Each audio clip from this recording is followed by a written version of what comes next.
तो ये 19 दंगाई हैं जो फिलहाल ये 19 दंगे के आरोपी हैं जो फिलहाल पुलिस की कस्टडी में हैं, जिन्हें पुलिस ने पकड़ लिया है। चेहरे पर मास्क लगाकर अपने चेहरे को छिपाने की कोशिश कर रहे हैं और ये भी कह रहे हैं कि हमने कुछ नहीं किया है, हमें घर से उठाया गया है, पुलिस ने हमें घर से उठाया है। लेकिन इन चेहरों की पहचान वीडियो के आधार पर पुलिस लगातार कर रही है, क्योंकि हिंसा के कई वीडियो हैं जिनमें चेहरे साफ तौर पर नजर आ रहे हैं इन तमाम लोगों के, जिन्होंने दंगा भड़काया, जिन्होंने नूह में हिंसा भड़काने की कोशिश की, जिन्होंने नूह को जलाने की कोशिश की, और उसी आधार पर इन लोगों को पकड़ा जा रहा है। अभी तक कई गिरफ्तारियां पुलिस कर चुकी है। अब ये 16 लोग जो हैं ये कस्टडी में हैं, ये पुलिस के पास हैं। अब इनसे पूछताछ की जाएगी, इन्हें फिर कोर्ट में पेश किया जाएगा और इनसे पूछताछ के बाद ये पता लगाया जाएगा कि इन लोगों के अलावा, इन चेहरों के अलावा और कौन से वो चेहरे हैं जो दंगे में शामिल थे। क्योंकि नूह में 31 जुलाई को 10-15 लोगों ने दंगा भड़काया, ऐसा नहीं था, बल्कि ये संख्या सैकड़ों में थी, ये संख्या हजारों में थी, जब सड़कों पर लोग आकर तांडव मचा रहे थे। तो यही है वो दंगाई जिन्होंने कई बेकसूरों की जान ली है। 6 बेकसूरों को मौत की नींद सुला दिया गया। ड्यूटी पर तैनात होमगार्ड गुरसेवक सिंह और नीरज की हत्या कर दी गई। 4 लोगों की जान चली गई। नूह के शक्ति सैनी, पानीपत के अभिषेक, बादशाहपुर के प्रदीप शर्मा और गुरुग्राम के इमाम मोहम्मद साद की हत्या हुई है और कई घंटों तक मौत का तांडव मचाया गया है।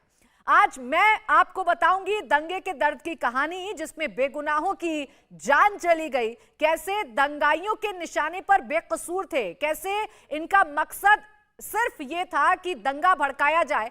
किस किस की जान गई है, किस किस बेकसूर की जान गई है। नीरज होमगार्ड थे, ड्यूटी पर तैनात थे, उन्हें दंगाइयों ने मार दिया, इस भीड़ ने मार दिया। गुरुसेवक सिंह ये भी होमगार्ड थे, ड्यूटी पर तैनात थे, इन्हें भी मार दिया गया। ये गुरुग्राम के रहने वाले हैं। नीरज के पिता फौज में थे, कारगिल की लड़ाई में शामिल हो चुके हैं, जिनकी हत्या कर दी गई। शक्ति सैनी जो ना तो यात्रा में शामिल था, ना किसी भीड़ में शामिल था, बल्कि एक दुकान पर बैठा काम कर रहा था, उसकी हत्या कर दी गई। अभिषेक जो कि पानीपत का रहने वाला था, उसकी हत्या कर दी गई। प्रदीप शर्मा की हत्या कर दी गई। इसके साथ ही साथ मोहम्मद साद जो कि गुरुग्राम के इमाम थे, उनकी भी हत्या कर दी गई है। तो ये वो बेकसूर चेहरे हैं जिनकी हत्या की गई, जिन्हें दंगाइयों ने अपने निशाने पर लिया, जिन्हें दंगाइयों ने खौफ पैदा करने के लिए मार दिया, मौत के घाट उतार दिया, जिन्हें दंगाइयों ने अपनी साजिश पूरा करने के लिए मार दिया।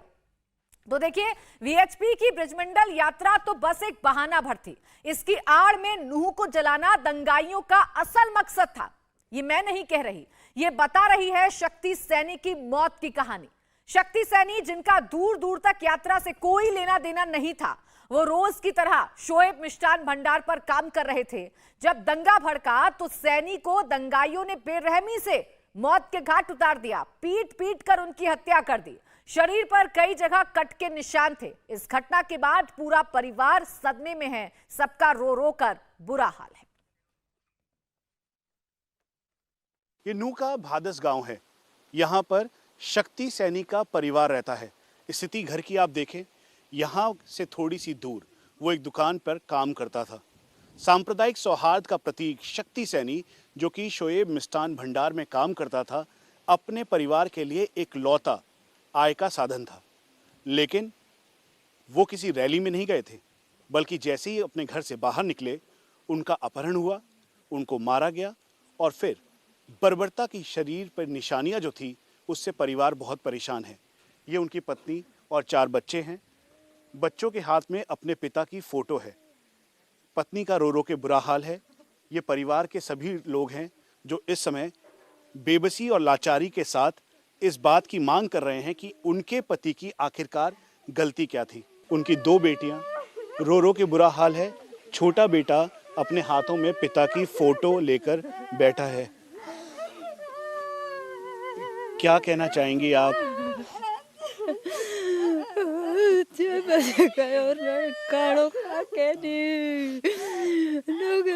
घूम करो मंदिर में, फिर वो पता था मैंने 8 बजे फोन करो तो स्विच ऑफ बोलो, वो ना पता, फिर कहीं हुयो कहीं ना हुयो।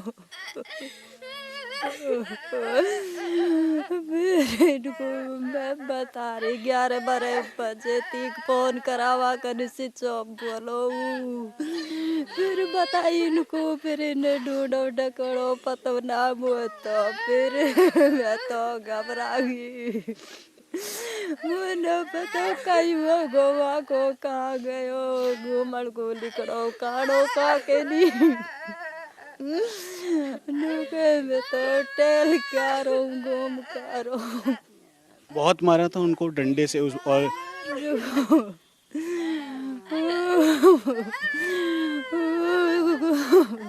बेटा बहुत बुरी हालत थी पापा की बॉडी की। बहुत बुरी थी, बहुत टैट वैट फाड़ रखी थी, मुंड ऊंड और पूरे शरीर पे लट वट इनसे बाहर करो चाकू वाकू उनसे मार के हूं फेंक बर्फ के पैकेट पीछे। क्या कहना चाहोगे आप सभी लोगों से, पुलिस से?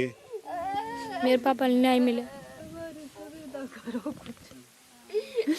कुछ सुविधा करो, हमारा बच्चा को कोई न रहो, कहाँ गयो हमने छोड़ के नहीं। हमारी सुविधा करो कुछ।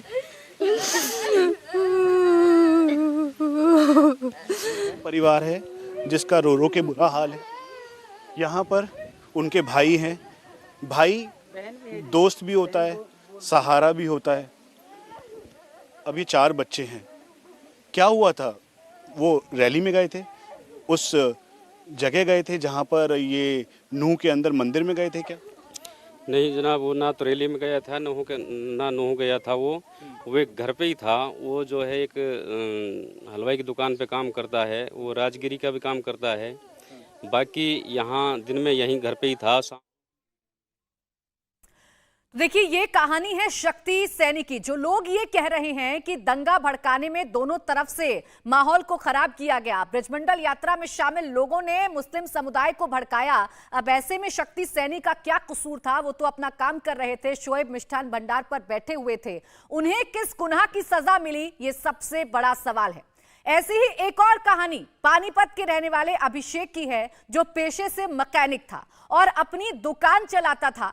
बजरंग दल की शोभा यात्रा में शामिल होने के लिए वो नूह गया था, लेकिन दंगाइयों की फायरिंग का शिकार हो गया। अभिषेक के साथ गए उसके दोस्त ने पूरी घटना के बारे में बताया कि कैसे घंटों तक युद्ध जैसे हालात बने रहे, कैसे घंटों तक संघर्ष होता रहा, कैसे घंटों तक दंगाई तांडव करते रहे और इसमें अभिषेक की जान चली गई। अभिषेक का कसूर सिर्फ इतना था कि वो यात्रा में शामिल होने के लिए गया था।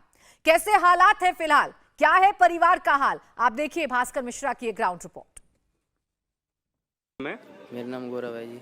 गौरव, आप साथ में अभिषेक के गए थे? हाँ जी, यहाँ से हम सुबह ही निकले थे इकट्ठा ही। अभिषेक ने मेरे को फ़ोन किया था सुबह के टाइम।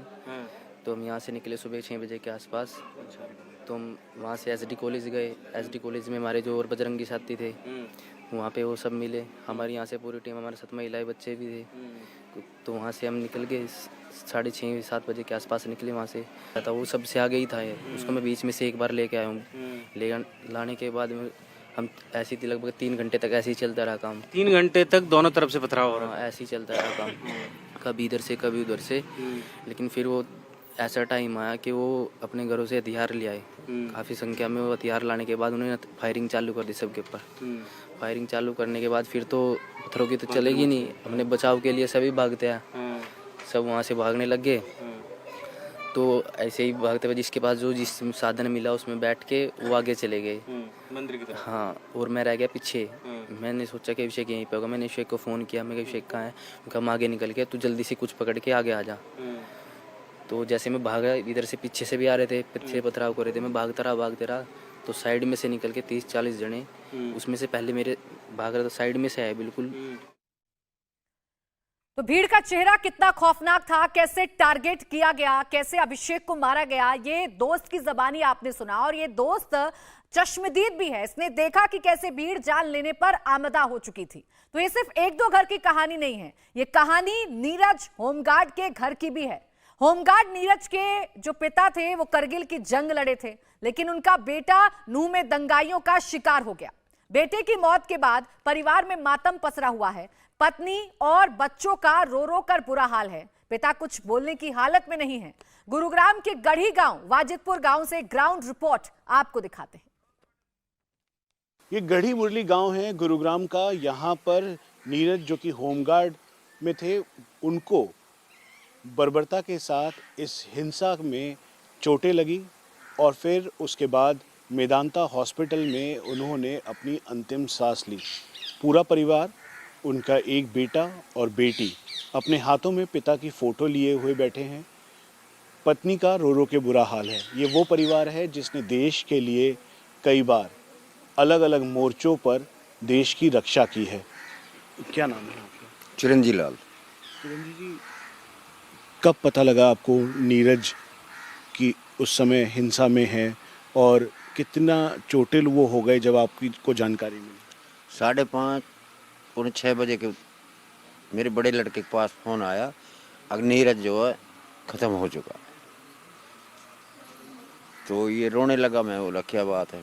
फिर मेरे बड़े भाई वहाँ पहुँचे और भाई मानेसर है, मानेसर से फिर उन बड़े भाई के पास फ़ोन आया कि मानेसर मत जाओ, आप मैदान ताम आ जाओ। भाई साहब मैदान ताम जाए, जब तक वो ख़त्म ही थे। उनकी पत्नी का रो रो के बुरा हाल है, साथ में ये उनके बेटा और ये बेटी है। बेटी के हाथ में पिता का आई कार्ड है जिसमें उनका जो ड्यूटी स्लिप है वो बना हुआ है और अब पूरा परिवार परेशान है क्योंकि इसी घर में कई बड़े सपने अपने बच्चों के लिए नीरज ने देखे। क्या नाम है? वकीला। कैसी हालत में आए वो और पता लगा आपको? बोल कर गए होंगे कि मैं आऊँगा।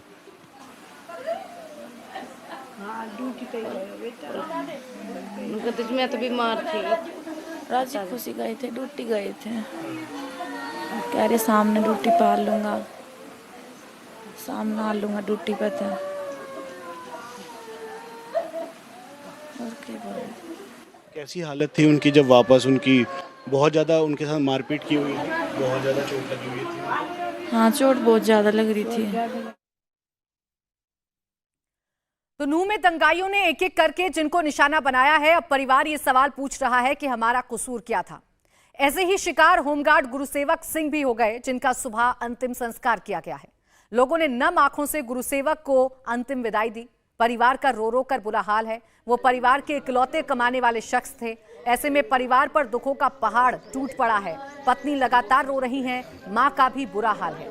बुजुर्ग पिता बेटी की चिता को मुखाग्नि देते हुए रोते बिलखते नजर आए।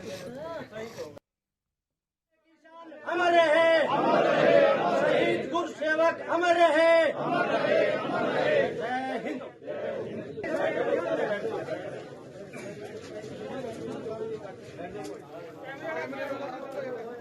दंगाइयों ने बेकसूरों को निशाना बनाया, उनकी हत्या की। अब परिवार पीछे ये सवाल पूछ रहा है कि उन्हें इंसाफ कैसे मिलेगा। शहीद गुरुसेवक की पत्नी और मां अब इंसाफ की गुहार लगा रही हैं। क्या कहना है परिवार का, सुनिए। उन्होंने तो कुछ नहीं दसिया है। बस मैंने पूछा है कि मैं क्या हजे तो ठीक हाँ, पर मैं नहीं पता कदों जाना पै जाए, SHO कदों ले जाके धरने पे तोड़ फोड़ कर चल रही है कि उठे ड्यूटी भी तोड़ फोड़ की ड्यूटी पे लेके जाएंगे। उसके बाद बहुत फ़ोन लाए, फ़ोन नहीं चक्या। पता नहीं उसका फ़ोन जमा कर लिया SHO ने, पता नहीं उन्होंने गल करने का टाइम नहीं लग्या है। मेरे नाल गल फिर नहीं करी, 2 बजे के बाद कोई गल नहीं करी हैगी। तो कब पता चला आपको ऐसी घटना? शाम को 7 बजे पता चलिया है। किसका फोन आया था? इंडिया टीवी हर वक्त हर जगह डाउनलोड करने के लिए सर्च करें India TV news Google play store या ऐप स्टोर पर।